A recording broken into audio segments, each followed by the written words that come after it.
Pues muy buenos días, muy buenas tardes y muy buenas noches, dependiendo el lugar y en la hora en la que nos vean y nos escuchen. Los invito a que nos sigan en nuestras redes sociales, a que nos sigan en Spotify y en YouTube. En esta ocasión me da muchísimo gusto en este episodio de Titanes del Mundo del Trabajo entrevistar a una titán, a una titana del mundo del trabajo, a mi amiga y una extraordinaria profesional, Sandra Zuluaga, quien ahora mismo nos va a platicar un poco de ella y de lo que ha hecho y lo que está haciendo y lo que va a hacer. Y bueno, hoy me puse de back este, este, eh, no, ¿cómo diríamos? Este panorámico que dice abre tu mente, buscando eso, porque yo creo que Sandra es eso, una persona que ayuda a sus clientes, con las empresas con las que trabaja y con los empresarios, con los consejeros con los que trabaja, a abrir su mente. Y bueno, vamos a darle pues la bienvenida a Sandra. Y Sandra, te pido por favor que te presentes. ¿Quién es Sandra Zuluaga como Sandra Zuluaga y no solo Sandra Zuluaga, la profesional?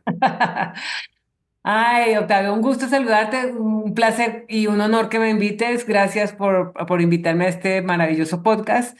Soy Sandra Zuluaga, como bien dices, sí, soy Ashtangí, practico Ashtanga, que es una yoga de alto desempeño, ya llevo practicándolo 10 años y practico meditación vipassana. He estado en un monasterio en retiro de silencio por más de 20 días. Ya me he hecho 5 retiros, tanto de fin de semana como de 20 días y de 10 días, porque creo firmemente en el cambio de la mente para seguir evolucionando y creciendo. Soy una mujer que tiene un hijo, casada digo que es mi quinto marido, pero casada por 23 años. Pero es también mi primero, mi segundo, mi tercero y cuarto, quinto marido. Con él me he casado 5 veces, todas las veces. Y bueno, llegué a México, soy colombiana de nacimiento, llegué a México hace 26 años y ahí llegué porque una empresa me trajo a ayudarles a transformar la práctica de capital humano dentro de su empresa, y a dividir todo el tema de las empresas en Latinoamérica, porque fue Kodak la que me trajo a México, que en su momento en que estaba dividiendo todos los portafolios, para convertirlos en empresas individuales. Eso fue lo que les ayudó a hacer. Entonces ahí llegué a México. Antes de llegar a México viví en Puerto Rico y bueno, pues mi vida es ser mujer de capital humano. Me han ofrecido la dirección general de alguna empresa y he dicho, no, yo soy mujer de capital humano y sigo siendo mujer de capital humano. Soy consejera profesional de capital humano, principalmente en transformación y resurgimiento renacimiento de empresas, para el tema de ayudarles a convertir nuevamente la empresa a niveles de estar en el nivel competitivo por temas de alineación de talento y demás. Ujú. Súper. Bueno, oye, en este mes la mujer y el 8 de marzo, y tú, bueno, y con tu pelo morado, cuéntame de tu pelo morado para empezar, mi querida Sandra. Bueno, me acuerdo que en el 2014 creo que fue más o menos, porque ya llevo más de 10 años con el pelo morado. Eso vi un post, por eso me acordé, ¿eh? Vi un post tuyo, por eso me acordé que le voy a preguntar.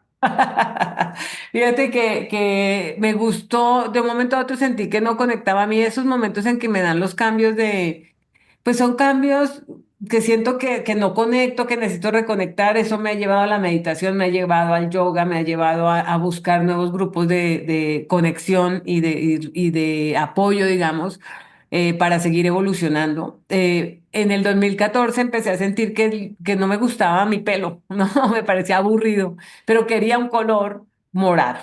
Y entonces, y ya se usaba, porque cuando yo tuve la oportunidad de conocer una tía abuela hace muchos años, yo me acuerdo que tenía como 7 años, una tía abuela francesa, ella tenía el pelo morado, era una señora de 70 años, yo creo que era más bien tía, bueno, sí, abuela o bisabuela, tenía el pelo morado, pintado de morado, y se veía divina, divina. Entonces yo decía cuando tenía esa edad, de que cuando yo llegue a la edad de ella voy a usar el pelo de ese color.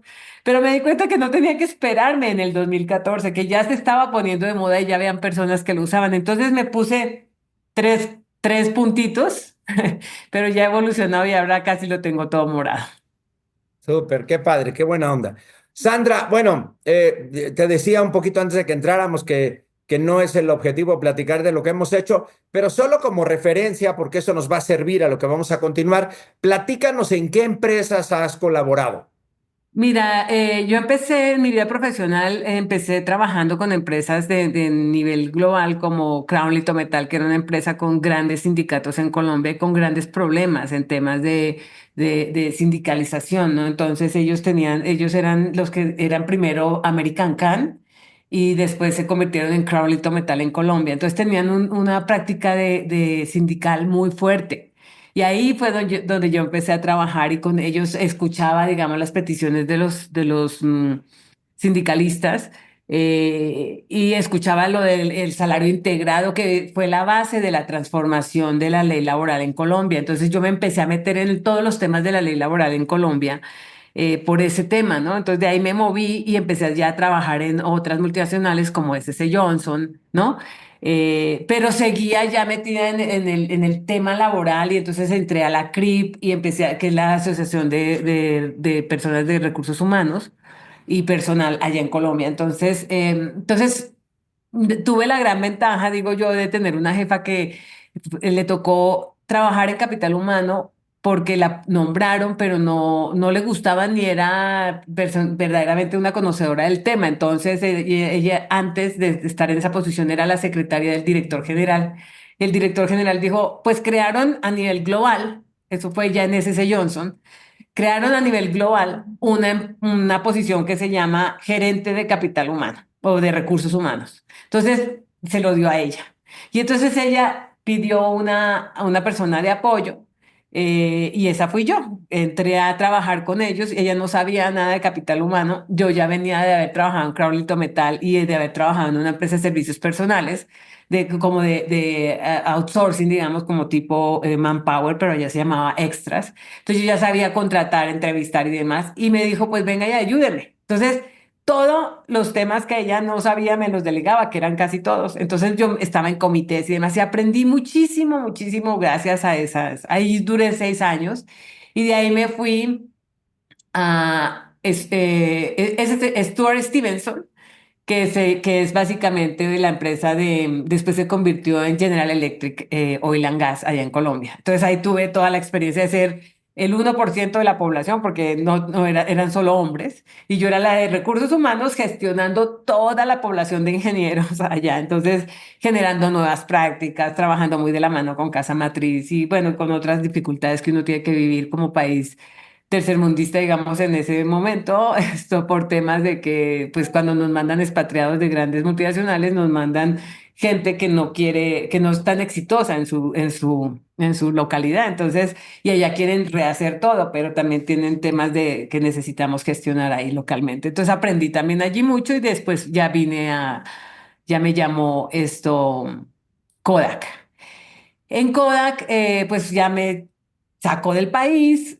No fue Kodak, era Danca Business System, que era una división de Kodak. Entonces yo le ayudé a Kodak a separar la empresa y a crear el pool de talento y crear la empresa para toda Latinoamérica. Entonces, espero que sí se esté escuchando bien. Y Sí, entonces, eso me llevó pues a Brasil, a Perú, a Panamá, a Puerto Rico, etcétera, y a Chile, a Argentina, ¿no? Entonces, Venezuela en ese tiempo. Entonces, viví grandes experiencias conociendo y viajando sola, soltera, ¿no? O sea, y trabajando y estudiando, porque paralelo a eso estudiaba. Entonces, de ahí ya llegué a Puerto Rico, ahí en Puerto Rico estuve año y medio, me dio dengue y me vine para México. Me ofrecieron venirme a México y ya en México, pues se supone que era aquí un año y medio también y me iba para Tampa, pero aquí pues conocí al hombre de mi vida y me casé hace veintitantos años, 23 años, como les dije. Entonces, aquí ya en México conocí a headhunters grandes en mis viajes y demás y me llevaron a Ford Motor Company, ahí estuve un rato, fue una experiencia muy bonita. Y ellos ya me hicieron nacional, digamos, me ayudaron con todo el tema de la documentación, ahí me casé y demás. Y después entré a la Secretaría de la Función Pública, donde realmente allí trabajé un año, ¿no? Pero ahí aprendí Fue un año, el año más intenso de toda mi vida profesional porque fue hacer todo el tema en la época de Fox, del servicio profesional de carrera, ayudándole a la compañía, bueno, al gobierno, a pasar de una ley a una normativa y después ya implementarlo en un área. Entonces, toda esa transformación organizacional que se tenía que hacer en cada una de las etapas, poniendo gente, pero que algunos teníamos que hacer en ese tiempo, estoy hablando del 2004, esto, hacer upskilling y reskilling, que no se hablaba así, y el workforce planning de todo el servicio profesional para ayudar a los 5 millones de plazas a transformarse y a profesionalizar todo esto. Fue un tema maravilloso porque me cupo el país en la cabeza, entender todas las funciones que tiene el gobierno y demás. Pero no todo el mundo está para el servicio público, así que me devolví a la vida privada y me fui a las aseguradoras. Ahí me estuve en AIG. En AIG me tocó vivir toda la caída de AIG desde adentro. Yo estaba en AIG Vida, que se convirtió en Alico después, y después en MetLife, ¿no? De ahí me fui a Cinépolis. Quería una empresa en donde pudiera manejar más de 20.000 empleados y tener, digamos, esa experiencia de poder decir en mi currículum una empresa con 20.000 empleados. Ahí la petición fue ponme recursos humanos al nivel de lo que necesitamos que vamos a vivir en los próximos años. Esa fue mi labor, toda la HR Transformation, ¿no? Entonces ponerles business partner y crear el centro de operaciones y un buen sistema, implementar PeopleSoft, todo ese tipo de cosas, ¿no? De ahí me vine, me devolví a México, eso me implicó vivir en Morelia, de ahí me vine a México a estar en AXA. Y en AXA fue la transformación de capital humano exclusivamente, pero a nivel global, por toda la transformación digital que estaba viviendo AXA. Después de AXA, ya monté mi empresa, que es Vestim, y viví todo el tiempo de estar como consejera, ¿no? O sea, yo en el 2012, cuando salí de Cinépolis, decidí que quería también empezar a hacer mi marca personal, ¿no? Y creo que un poco lo del pelo morado también se convirtió en mi marca personal, ¿no? Entonces, y empecé a dar cursos y a crear la práctica de consejos para personas de recursos humanos dentro de consejos, ¿no? Entonces, cómo gestionar un comité de evaluación y compensación, cómo generar, y eso fue estudiando y metiéndome en el Consejo Coordinador Empresarial y aprender y entender, digamos, qué significaba para una persona de recursos humanos convertirse en consejero y que su voz tuviera peso. Entonces, he aprendido muchísimo en estos ya 13 años que he estado metida en todo eso. Entonces, en el 2017 pues lo cristalicé, ¿no? Que fue cuando ya empecé mi empresa, ya empecé también como consejera independiente. En AXA tuve la oportunidad de ser consejera, pero pro bono, ¿no? Y también trabajando ayudando a Endeavor, digamos, como consejera, pero yo quería ser consejera profesional e independiente, ¿no? Entonces en el 2017 empecé mi carrera como consejera y en mi empresa. En la empresa empecé a vivir el tema de tener clientes grandiosos. También tenía mi socio, digamos, mi socio, aprendí muchísimo con él, pero él tenía como un modelo de socios donde los socios ganaban sueldo. Entonces no eran tan socios. O sea, sí teníamos una representación en la empresa, pero no, y yo tenía, él y yo estábamos 50-50. Entonces yo aprendí un poco lo que era ser empresaria, pero eso estaba destinado a que nos separara, ¿no? En el 2020 me separé de esa sociedad y empecé ya sola, en plena pandemia. Lancé mi libro, que era como una catapulta, mi primer libro que se llama Renueva el talento humano en tu empresa, que yo quería que fuera mi carta de presentación, no tener un business card, sino tener un libro para presentar en mis reuniones con los clientes, ¿no? Entonces eso lo hice en el 2020 y se viene la pandemia. Entonces todas las empresas empezaron con la transformación y demás, y ahí con muchos clientes me llamó Actinver, que es la última empresa en la que he trabajado, donde Héctor Madero me ofreció que dejara la empresa y que me viniera a trabajar con él. Mira, en retrospectiva, ese es un tema simpático, ¿no? Porque en retrospectiva recuerdo que en ese tiempo hablé contigo, Octavio, y te dije, oye, Octavio, ¿cómo deja uno la empresa? ¿Es buena idea? ¿Qué me sugieres? Y tú me dijiste, yo dejaría la empresa y yo sí tomaría la oportunidad. Dije, bueno, lo voy a hacer, porque es una buena oportunidad. Yo no había trabajado en la banca nunca. Y sí, sí, fue algo maravilloso, porque entrar como consultora ya con la experiencia que yo traía y como consejera y a trabajar en una empresa que necesitaba esa transformación, que es la base de mi segundo libro, digamos, la experiencia que viví allí. esto pues fue grandioso porque podíamos tener una conversación de profesional a profesional con el dueño de la empresa, ¿no? Heredero, digamos, del fundador, pero pues el que había hecho la empresa por los últimos veintitantos años, que ya estaba a punto de cumplir 30. Y entonces, y necesitaba, y me dijo, necesito transformar la compañía. Y eso hicimos. En los últimos 4 años me dediqué a ayudarle en toda la transformación, donde el gran hito era que él saliera. Él me dijo, y si yo salgo, y salgo significaba quitarse la dirección general y tener un director general profesional, ajeno a la familia, y que él se quedara en la presidencia del consejo, ¿no? Entonces, y eso fue lo que hicimos, ¿no? O sea, justamente en mayo del 2024 él ya tomó la presidencia, pues, la tenía, era presidente y director general, ahí se quedó solo de presidente y ya puso un director general. Entonces vivimos todo un proceso de transformación, y bueno, ahí salí y entonces ahorita estoy otra vez con mi empresa y ya tengo mis clientes otra vez y sigo en mis consejos. Ujú. Buenísimo, pues qué padre, mi querida Sandra, una súper experiencia profesional y bueno, ya nos fuiste contando algunos hitos durante tu paso por estos distintos puestos de trabajo y de esto quiero que conversemos ahora. Bueno, y Sandra y yo además somos parte del grupo Jurica. Y bueno, ahorita Así, hablabas de ACRIP, voy a aprovechar para hacer un anuncio, porque voy a estar en el Congreso de ACRIP Valle del Cauca, ahora en mayo, dando una conferencia. Estoy muy súper. entusiasmado porque para mí Colombia es muy significativo. Después de México y Estados Unidos, más bien por temas de turismo, Colombia es el país que más he visitado, con el país donde más he trabajado fuera de México y le tengo mucho cariño, un cariño muy especial por muchas razones. Sandra, hablabas tú del proceso vamos a hablar un poco de transformación cultural, pero quiero que me cuentes un poco de tu experiencia como consejera independiente, una Ujú. consejera independiente que viene del área de recursos humanos, porque no muchos consejeros independientes vienen o consejeros vienen del área de recursos humanos. De hecho, yo creo que bueno, de hecho es de las áreas probablemente que menos gente salga o entre a consejos de administración. Algún día leí un documento de SHRM y decía que solo el 4% de las personas que estaban en los consejos de administración en empresas americanas habían pasado por el área de recursos humanos. Entonces, bueno, platícame, ¿cómo ha sido tu experiencia? ¿Por qué tomaste esta decisión de estar en los consejos? Y no hace mucho estuvimos compartiendo un evento en la Bolsa Mexicana de Valores con consejeros. Platícame.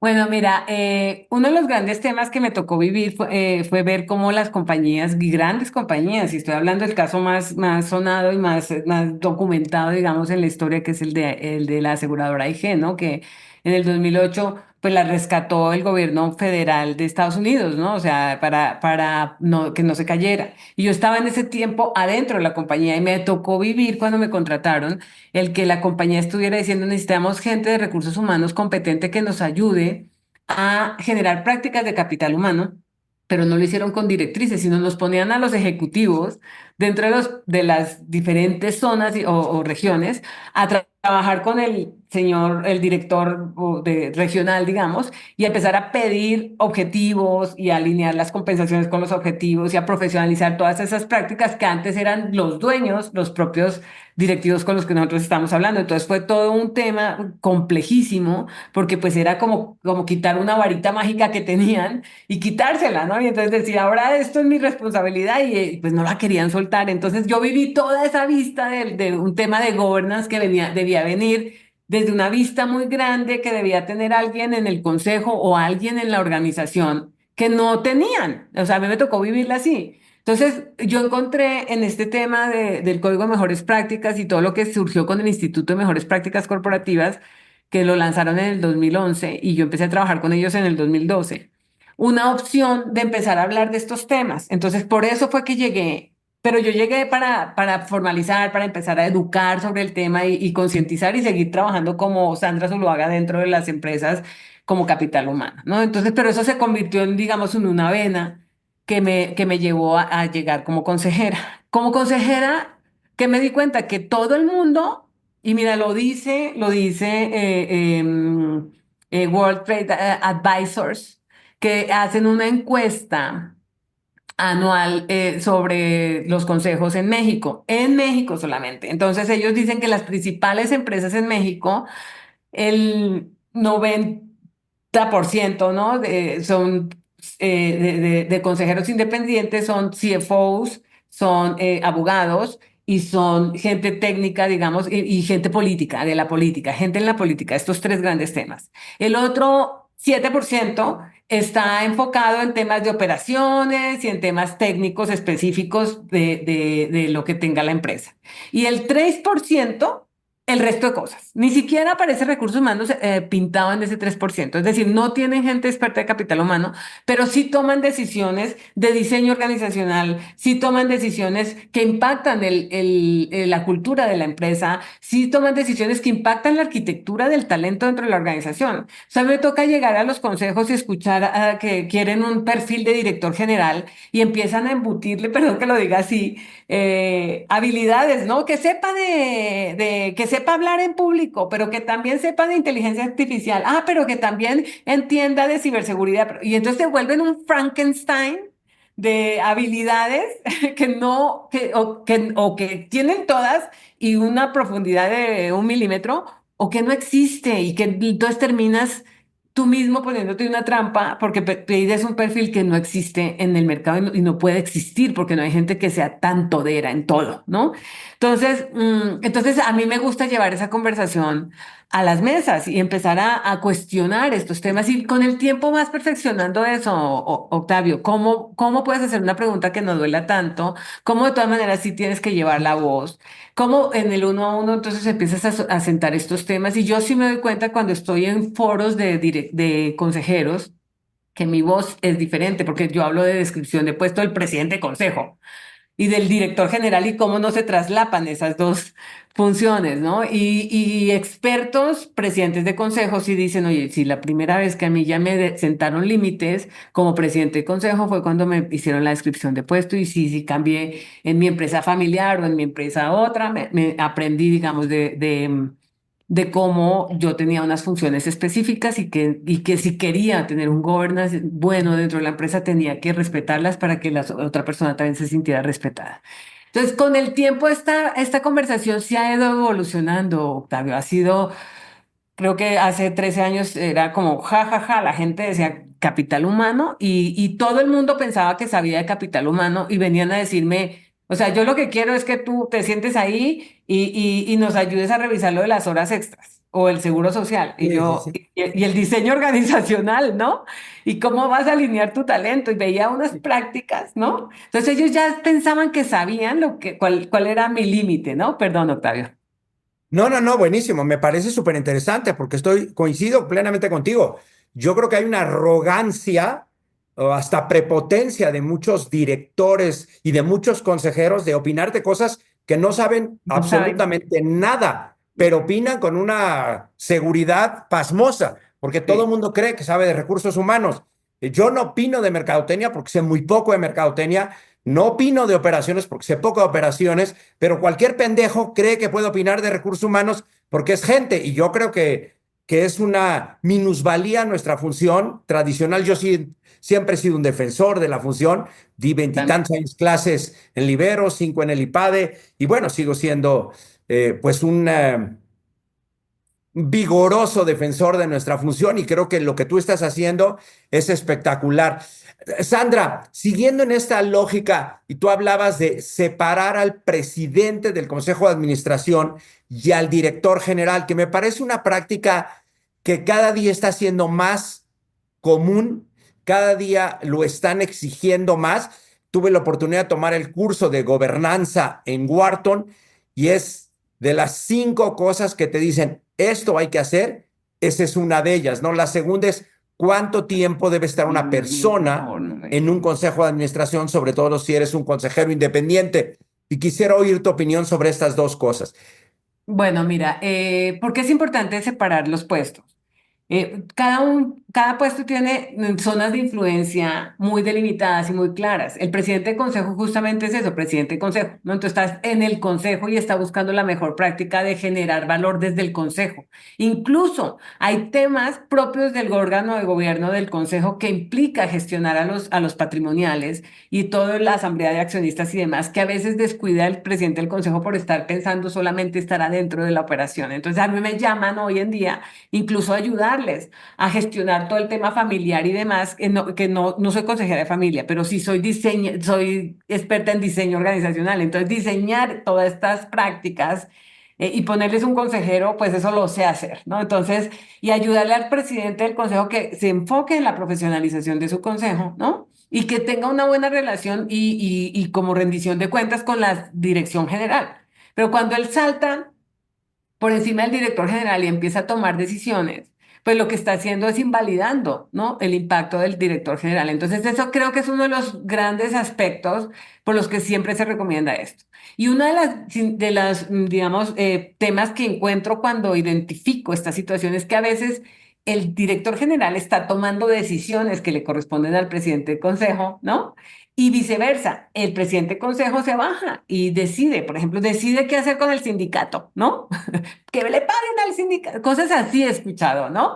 Y el director general diciendo, no, pues yo apruebo la planeación estratégica, sabiendo que el director general presenta la planeación estratégica al consejo y el consejo en pleno la decide, ¿no? Entonces, si la aprueba y sobre eso da seguimiento al desempeño del director general. Entonces, he visto en mi vida, digamos, como consejera, he visto esos dos temas y soy como capital humano la que habla de evaluación de desempeño y justamente de esta delimitación de funciones que noto que los otros consejeros quedan como, no lo había visto de esa manera, ¿no? Entonces, eso es uno. Ujú. Y la segunda pregunta es, ¿cuánto tiempo debe estar la gente en el consejo? Mira, esa es una conversación que está muy de moda ahorita. Hay consejos que dicen que deberías, bueno, la renovación es anual y dependiendo del desempeño, te hacen renovación anual. Yo estoy ahorita de consejera en el Nacional Monte de Piedad y allá las renovaciones son cada 8, perdón, puedes estar un máximo de 8 años, ¿no? Em, yo creo que si debes tener un máximo, no creo que puedas estar 20 años. Yo cuando hice análisis de prácticas en empresas de Estados Unidos versus prácticas en México, en Estados Unidos tienes consejeros que llevan 20, 25 años, son los mejor pagados dentro de sus consejos, ¿no? Pero llevan 25 años dentro de los consejos. Entonces creo que hoy no tenemos cómo copiar una mejor práctica. Yo creo que si llega un punto donde un tema sano puede ser 8, 10 años máximo, ¿no? Y tienes que ver el tema de edad, ¿no? O sea, ¿qué edad? Aquí en México sí se habla que máximo 70 años, ¿no? O sea, de edad puedes tener si eres consejero. Diferente si te vuelves patrono de la empresa, ¿no? O cosas así, dependiendo el modelo de la organización. Entonces, todos estos temas hay que hablarlos, porque ¿cómo puedes aterrizar, digamos, que seas competente y que verdaderamente agregues valor si estás cansado, ¿no? Entonces, sé que estoy poniendo el dedo en la llaga en temas que son muy duros y que se ha hablado poco de esto, pero sí creo que el rejuvenecimiento de los consejos, la profesionalización de los consejos implica tener un diseño de qué consejo se requiere para cada organización porque no es un estándar y qué perfiles se requieren para la organización, cómo los dejamos operar y que tengan esta independencia, pero adicionalmente, cómo garantizas esa independencia a través de la rotación de los puestos. Entonces, creo que sí deberíamos seguir hablando de esto y no solamente de las recomendaciones del diseño del consejo. Buenísimo, muy Pienso que vamos a interesante, mi varios por querida eso. Sandra, muy interesante. Sí, de hecho, en este programa en Wharton hablaba el profesor titular de la materia que él recomendaba 5 años, porque el mundo está cambiando a tal velocidad que convendría una renovación más pronto. A mí me parece que 25 años en un consejo es un absoluto despropósito. Como pasa, y lo que pasa es que yo creo que es parte del establishment, ¿no? Es como en Estados Unidos, que puede ser diputado, senador toda la vida. Yo creo que eso es parte del establishment que le conviene que no se muevan las cosas como están y por eso yo reitero que hay que abrir nuestra mente y me encanta lo que tú estás haciendo en esta materia. Cuéntanos de tu libro, mi querida Sandra, de tu segundo libro. Bueno, fíjate que mi primer libro estaba muy enfocado a que la gente aprovechara el talento y que definitivamente pedirle al talento. Yo hablaba sin saber de la famosa renuncia silenciosa en mi primer libro, de la gente que renuncia y no se va porque no las hacen prácticas de evaluación de desempeño, de renovación y todo este tipo de cosas. Entonces, en mi libro hablo de cómo renovar el talento en la empresa, pero es manteniendo una dinámica donde la gente sepa que tienen que rendir cuentas, pero que tienen que trabajar, pero que tienen, y la palabra no es tener, que se alinean, digamos, los intereses de tal forma que es incluso una razón de ser el llegar a trabajar, ¿no? Entonces es un propósito por persona, pero alineado con el propósito de la empresa. En este segundo libro, desde que llegué a mi experiencia con Actinver, una conversación con Héctor fue decirle, Héctor Madero, que fue la persona que me llamó para la compañía, esto era decirle que quería escribir mi segundo libro. Claro, acaba de lanzar el primero, pero bueno. Entonces, este segundo libro lo he llamado Empresas que Resurgen. Y es como las compañías son entes vivos, ¿no? Que como cualquier ente vivo tiene pues un crecimiento, un momento de florecimiento y de prosperidad máximo.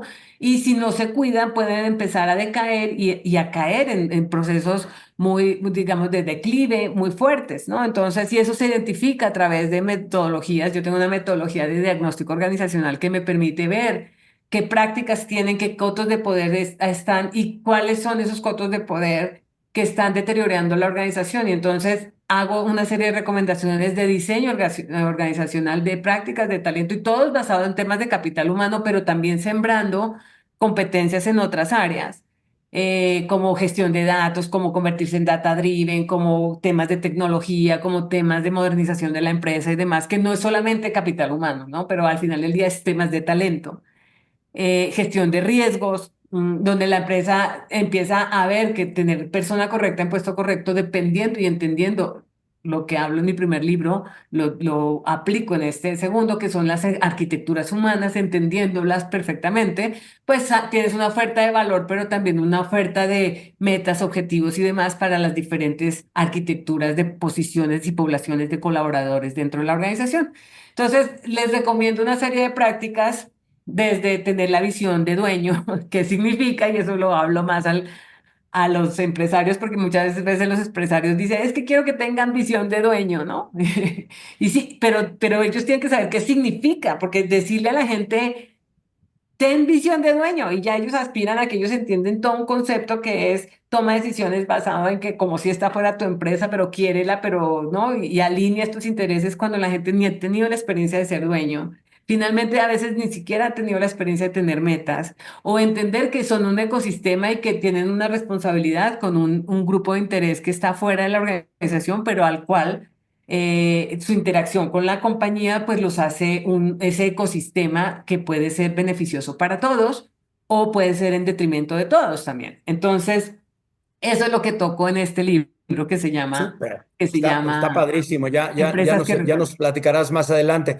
Pues seguramente tú y yo, mi querida Sandra, podríamos aquí platicar varias horas, pero Sí, es cierto. como no lo podemos hacer, porque hay que respetar el tiempo, te hago las dos preguntas finales. Cuenta, uno, dinos dónde te podemos localizar, dónde podemos buscar a Sandra Zuluaga. Y segundo, cuéntanos algo que no mucha gente sepa de ti. Bueno, mira, ¿dónde me pueden localizar? Yo soy muy activa en LinkedIn. En LinkedIn soy muy activa, estoy allí, soy top voice y me gusta hablar sobre estos temas de empleo. Hablo sobre la importancia de tener gente, voces de recursos humanos en los consejos. Hablo de los consejos que deciden en temas sin escuchar. Entonces, un poco los consejos sordos y este tipo de cosas. Entonces, sí pongo el dedo en la llaga en cosas que la gente piensa que sabe y no sabe que no sabe. Entonces genero diálogos en este sentido y me encantaría que me vieran. Soy Sandra Zuluaga Rodríguez, CHRO, consejera, y estoy en LinkedIn, ¿no? Pero también estoy en TikTok como Sandra Zuluaga Rod, en Instagram como S Zuluaga Rod y estoy en Twitter como S Zuluaga, ¿no? Y bueno, algo que no sepan de mí. Bueno, yo soy ya muy orgullosa de esto, pero sí creo firmemente en que sí está llegando una nueva humanidad, que está llegando un nuevo momento al mundo y que Debemos todos estar muy listos en el sentido de que nuestro templo esté listo, bien cuidado para poder vibrar más alto y poder empezar a conectar con este tema de la inteligencia artificial va a solucionar muchos temas y que nosotros sí sigamos humanizando al humano y enfocándonos en ser más humanos. Eso es un poco lo que pienso y también tendríamos otro tema para hablar de este tema. Buenísimo, me encanta. Pues te agradezco muchísimo, mi querida Sandra, el que nos hayas acompañado en este episodio de Titanes del Mundo del Trabajo, una mega titán de este entorno, del mundo del capital humano. Y bueno, a todas y a todos ustedes, muchas gracias por escucharnos, por vernos. Los invito a que lo hagan a través de Spotify y YouTube. Y pues muy buenos días, muy buenas tardes y muy buenas noches.